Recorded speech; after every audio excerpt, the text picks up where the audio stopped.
Hello guys, welcome back to a brand new battle, and today we're taking on Jack once again. He's actually someone I fought earlier and he was a pretty difficult opponent.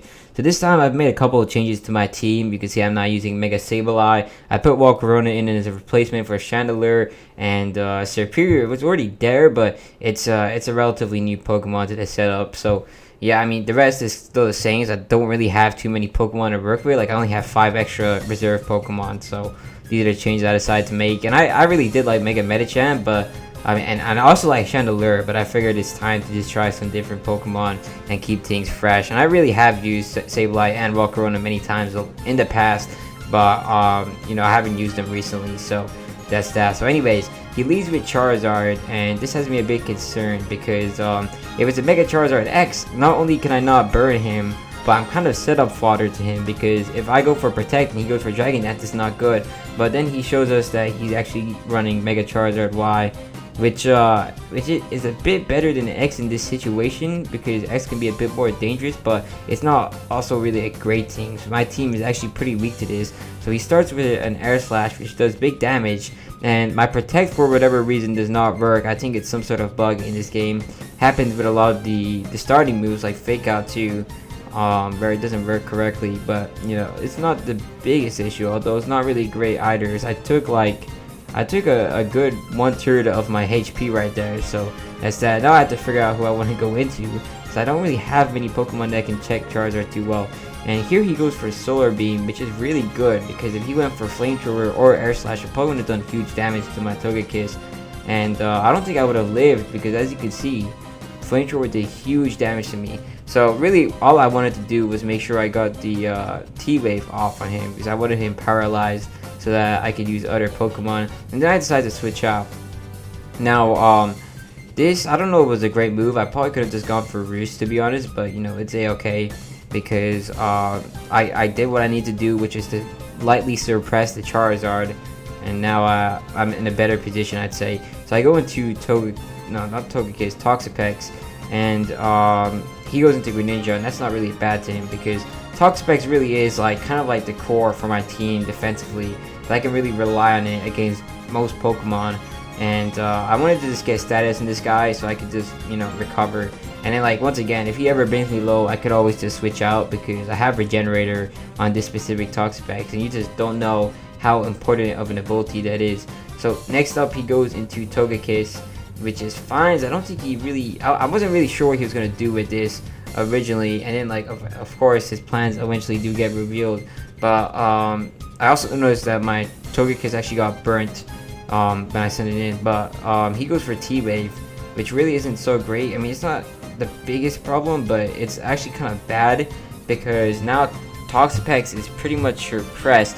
Now it doesn't need speed, but not being able to move occasionally is actually quite a big deal for a Pokemon like Toxapex that really relies on being able to function smoothly every turn. So I decided to sack Togekiss, and I go into Sizer just so I can get some big damage off, and I go for U-turn, and I go to the Charizard, which is fine, but now I know what his plan is when he's trying to switch out. So anyways, on this, you know, I had the U-turn, so I can go into whatever I want to actually. But I'm actually not really sure what the best move is here, because as you can see, both of my sweep, all of my attacking Pokemon actually have a weakness to Charizard.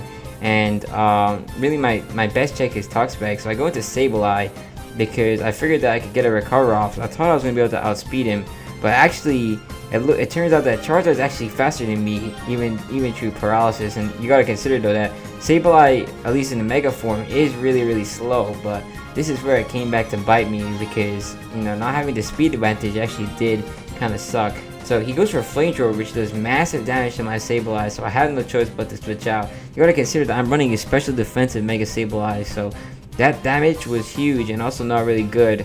And you know, here he goes into Toxapex, and I predict a status move or some sort, and he does. He goes for a Toxic Spikes, and I'm able to actually get that onto his team, which is great, because now all his Pokemon are going to be poisoned. And I take this opportunity to just get some HP back on Sableye, because you know, it is important to have Sableye at a good amount of HP, especially if you're trying to use it against status Pokemon. But this guy specifically really doesn't use too many status or stall Pokemon, and really Sableye isn't really so good against his team. I realized that it's not really as effective compared to something like Metachan, which probably would have been able to do a lot more damage. So anyways, he goes into Sizer, which is not a problem for me because I have Toxapex, which really just hard resists Sizer in general. And then he goes into Togekiss on my Toxapex, which isn't a big deal because Togekiss can't really do too much that's scary.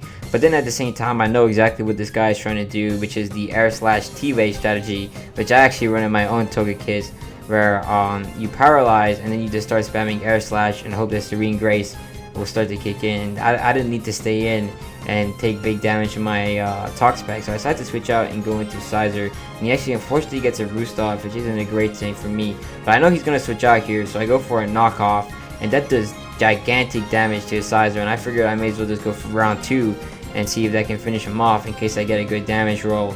And I have speed investment in this Sizer, which is good because that means I can outspeed most regular Sizers that just go for HP or attack and just like they don't invest much in speed. And luckily I get a critical hit there, which actually is pretty good because now Sizer is no longer a problem on his team. Then he goes into Charizard, which isn't great for me because I really Charizard can just wreak havoc on my team because it can basically two-shot almost everything I have except really Toxapex, and Toxapex is paralyzed now, so I can't really function it as effectively as I was able to prior to this this moment. But he's paralyzed too, although nothing says I'm going to get lucky with paralysis here. So anyways, I try and do damage to him, but Scald really just isn't effective, and I don't really have too much I can do, as I can't really switch out either because Volcarona will take huge damage from Flamethrower and will probably get close to one-shotted from Air Slash. Superior is not going to take any move good. Sableye, you can see, is not going to take anything good, and Sizer is going to take big damage from Air Slash and will definitely get one-shotted by Flamethrower. So this is a really dangerous Pokemon right here.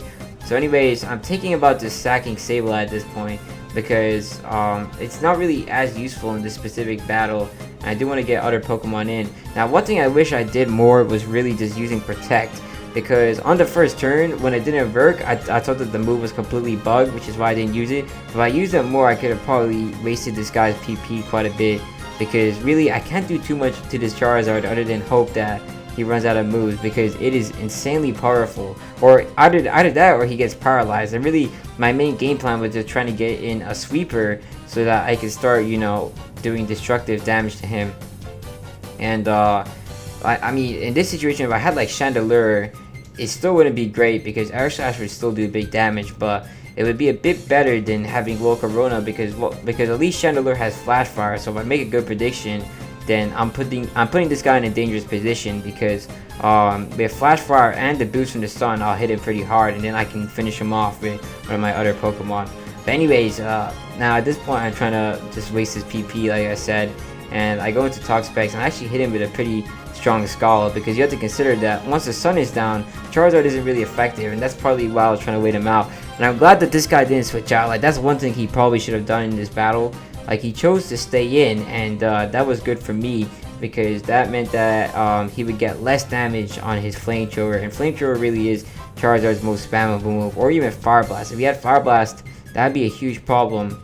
Although at the same time, it would run out of PP a lot quicker. So I think Flamethrower worked out better for him in this specific battle. So anyways, I go for Protect, waste another Flamethrower from his. Then I go into Toxapex, also because if he goes for Flamethrower again, I'll just get my Regenerator boost. And he actually gets paralyzed this turn, which is good. Then I hit him with a Scald. His Air Slash actually flinches me, which is not good. So I decide it's time to put Sableye out once again, because I have no other better solution. And he goes for Air Slash, finishes me off. It's fine because Sableye wasn't really doing too much in this battle, but at this point onwards, I was incredibly scared. I thought I was actually going to lose because I didn't really have much available. So my last strategy is to just go into Superior and start using substitutes, waiting for him to get paralyzed, which really needs to happen, because if he doesn't get paralyzed, then I'm going to run out of HP. Then I'm going to be left with Volcarona, Toxapex, and Sizer, all of which will get destroyed by Charizard or probably finished off from whatever he has left. So I just keep going for substitutes, and I also wanted a Leaf Storm off because you got to understand that I wanted to get a boost, because Hidden Cover is not going to one-shot him, even if maybe it was 4 times effective, I don't know. But I have to go for hidden power in this turn because I'm actually out of substitutes, but it turns out I had a good hidden power. I don't know if it was hidden power rock. I'd like to think it was. So that's what I was trying to go for a long time ago, but I didn't know, and in this situation it turned out I did actually have it, so I didn't really have to go for all those substitutes, but it's fine. And that was a relief, just getting rid of Charizard, because that was the main problem. Now unfortunately I'm not able to take care of the Darmanitan. Somehow it's super effective, so I like to think it's rock or something, or maybe even it's water, and that might just be a glitched version of standard Darmanitan, because some games, instead of regular red Darmanitan, they have Galarian Darmanitan. So anyways, now I'm actually in a really good position because his Darmanitan's low. He has this Toxapex, a low Darmanitan. I forgot his I think it was Greninja as his last Pokemon. So anyways, I put in Volcarona, and I'm lucky because his Scald isn't able to do enough damage to be a big problem. And now this gives me the opportunity to set up on this guy, and I go for a Quiver Dance, of course, so that, you know, his Scald does less damage, and so that I can do more damage to him. You have to consider a good thing about Volcarona that helps it counter Toxapex is that Scald doesn't do burn damage, and the good thing was he was running Toxic Spikes rather than Toxic, so I decided I had to start now by going for a Savage Spin out in case he tries to go for Haze. And in this specific set, I guess this guy didn't have Haze available, but if he did, then I would still finish him off, because now I did enough damage, I'd say, with the Z moves to where I could finish him off with just a Bug Buzz. So next up he has his Togekiss, and at this point I just pray that I can survive his Air Slash. So I know I'm not gonna one-shot him because Togekiss is pretty specially defensive, and we are able to actually live the Air Slash and take care of the Togekiss. And then he sends out Darmanitan, and I finish him off with a Flamethrower. And then like his last Pokemon is Greninja. So this was a great battle, actually, I have to say. So I really easily could have lost this, but I did manage to turn it around, which is great. So yes, that was a good battle, good game.